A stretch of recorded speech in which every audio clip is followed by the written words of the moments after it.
Welcome back नाज़रीन, clinic online में दोबारा खुशामदीद। वक्त का मुकाबला सख्त। हमारे साथ मौजूद हैं डॉक्टर सलमान नसीम आदिल साहब और बात हो रही है खून की कमी एनीमिया के हवाले से। आपके सवालात के जवाब लेने की कोशिश करते हैं। रिजवाना साहिबा का सवाल था कि खून की कमी जब देखनी होती है तो लोग डॉक्टर हथेली और आंखें देख रहे होते हैं, क्यों देखते हैं? बिल्कुल अंदाज़ा लगाया जा सकता है, ये बिल्कुल एक्यूरेट तो नहीं होता, अंदाज़ा लगाया जा सकता है बेसिकली कि हाथ जो है वो सुर्ख है कि नहीं है, अपने हाथ से कंपेयर कर लेते हैं अक्सर डॉक्टर, या आंखों के ये कंजंक्टिवा देख लेते हैं, कई लोग ज़बान देख लेते हैं, तो वेग हो जाए। इससे कोई आजकल के दौर में इस ज़ाहिरी बात है एक्यूरेट तो नहीं है और लेकिन जस्ट मशीनें एक मौजूद हैं, इब्तिदाई अंदाज़ा लगाया जा सकता है कि हाँ ये नॉर्मल से कम है। ठीक है। खून कहते हैं जलता है या खून गर्म होता है, ये बात सही है? ये बात नहीं, ये बात ऐसे ये डॉक्टर्स तो नहीं करते उमूमन, होम्योपैथ कर लेंगे या वीडियो अपॉलॉजी हकीम कर लेंगे कि ये ऐसी कोई चीज़ मेडिसिन में तो नहीं है। मेडिसिन में नहीं है। ये बताइए कि जैसे कि सना साहिबा की साहबजादियाँ हैं, एक 22 साल की, एक 14 साल की, उनके जो है हीमोग्लोबिन बिल्कुल नॉर्मल लेकिन पेल हैं, LFTs भी उनके नॉर्मल हैं, ठीक है, एक हाइपोथायराइडिज्म है। बिल्कुल। क्या थायराइड का पहली बात तो उनका मसला क्या लग रहा है, और थायराइड हार्मोन की अगर कमी है तो उससे एनीमिया हो सकता है? बिल्कुल, दो सवाल हैं। पहली बात तो जो बच्चे हैं अक्सर वक्त उनका कम्प्लेक्शन ऐसा होता है कि जो जो देखने में लगते हैं कि ये पेल हैं लेकिन इन ट्रू सेंस वो नहीं होते, उनका कम्प्लेक्शन ऐसा हो सकता है क्योंकि उन्हें हीमोग्लोबिन में बताई वो बहुत रीजनेबल थी और वो नॉर्मल थी, लिवर फंक्शन टेस्ट बताए जो कि नॉर्मल थे, तो अपरेंटली तो लगता नहीं कि कोई खून की बीमारी है, और लगता मुझे ये कि कम्प्लेक्शन ऐसा है कि जो उनको फील होता है। दूसरी बात है थायरॉयडिज्म हाइपोथायरॉयडिज्म का बिल्कुल ताल्लुक है।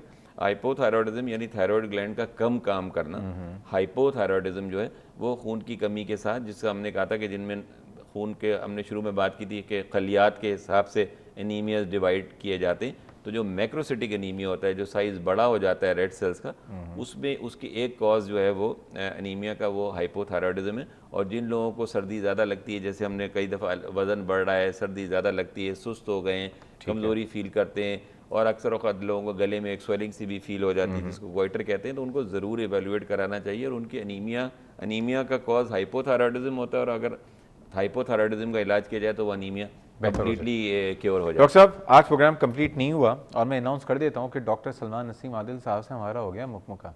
बीच इश्तिहार में हमारी बात होगी, परसों बरोज़ बुध हमारे साथ दोबारा मौजूद होंगे। टॉपिक यही होगा हमारा, और इस टॉपिक में जब तक हम बात पूरी नहीं करेंगे, इस टॉपिक की जान नहीं छोड़ेंगे। डॉक्टर सलमान नसीम आदिल साहब, बहुत बहुत शुक्रिया सर, आज आप इस प्रोग्राम में आए, और हम मुतमन्नी रहेंगे कि इंशाल्लाह परसों आप दोबारा हमारे साथ मौजूद होंगे। इंशाल्लाह ज़रूर, क्योंकि सारी बातें हमने मेरे ख्याल से शायद पूरी तरह से हम जवाब भी ना दे पाए, और शायद हम पूरी तरह से नहीं, हम करते रहेंगे, प्रोग्राम करते रहेंगे। नाज़रीन, ये था हमारा आज का प्रोग्राम, और तमाम कॉलर जिन्होंने अपने मसले बताए, हीमोग्लोबिन लेवल बताए, मैं उनसे एक बात ये कहूँगा, आप फिजिशियन से, मैं हमेशा कहता हूँ, एक primary care physician, family medicine के या फैमिली फिजिशियन से अपना ताल्लुक जोड़ लीजिए।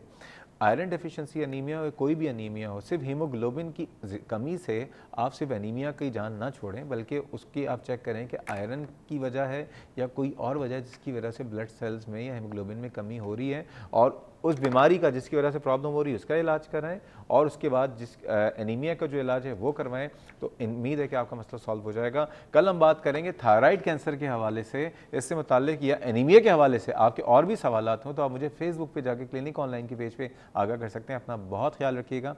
अल्लाह हाफिज़।